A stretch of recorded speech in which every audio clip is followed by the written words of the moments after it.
Lesson number 3, mind your own business. Focus on yourself. Focus on your business. What is it? He quoted in the book asking someone what their business was, and they told him that they were a banker. So he asked them if they owned banks, and they said, no, I work at the bank.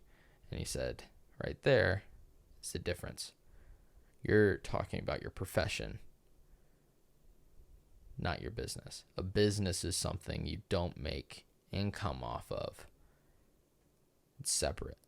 You work on your business to then hopefully become something like an asset or a company, but it is not your profession. Your business can become your profession, but it's not how you work for your money. And the focus of it is to focus on your business. Don't get into other stuff. Don't get wrapped up into your own your job and this and that. Focus on your assets. If you focus on repeatedly putting money in, eventually that money will come back to you in some way or another. If you focus on your business and not your profession. His whole idea is to put your money to work, because your money can work 24/7 and can work forever if you allow it to. When he would put money in his asset column, he would never take it out, because that money is going to work, because it's better for his money to work all the time and not him work all the time. And I had that same mindset, and I'm growing and developing it even more as I hopefully take in more information from reading books and doing stuff like this. I find this book quite amazing, and I've heard about this book for years, and I wish I had read it sooner.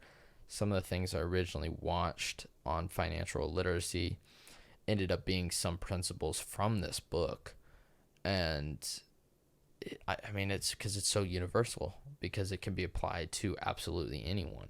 Anyone can take these steps to move towards financial freedom in the long run and to become wealthy or rich. Lesson number 4, the history of taxes and the power of corporations. So in this, he talks about how taxes are probably one of the worst killers towards the middle class, because you typically spend the first 3.5 months of the year, all that money, all that income you technically make basically goes to paying your taxes.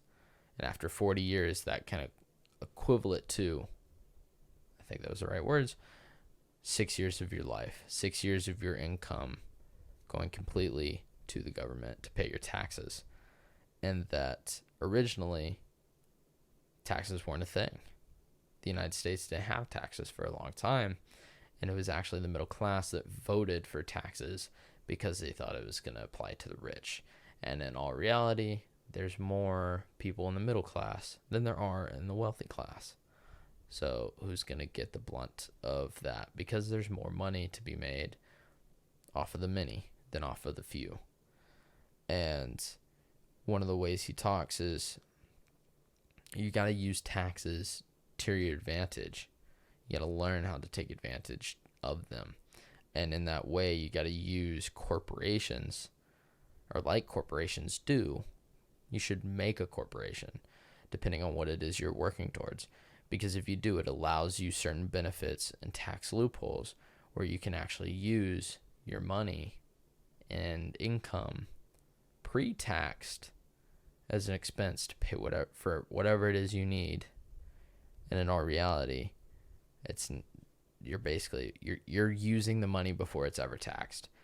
Kinda like a 401k, in the sense of all that money is being invested before it ever gets taxed, because it won't be.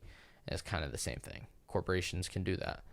That's why some corporations, before the end of a quarter, before tax season, will go spend a lot of money if they've made a lot of money, because it's less money for them to be taxed on, and then it would be reinvested in the company or in an expense. That's the difference. You got to understand the flow of the money. One of the things that you said that's very important when it comes to the power of corporations and taxes is just increasing your overall knowledge in things. and those knowledge points was anywhere from accounting to investing to understanding markets, and then just the law, so you know how to use the taxes properly, because all of these things can both help you personally and help you in setting up a business or a corporation to then benefit the most.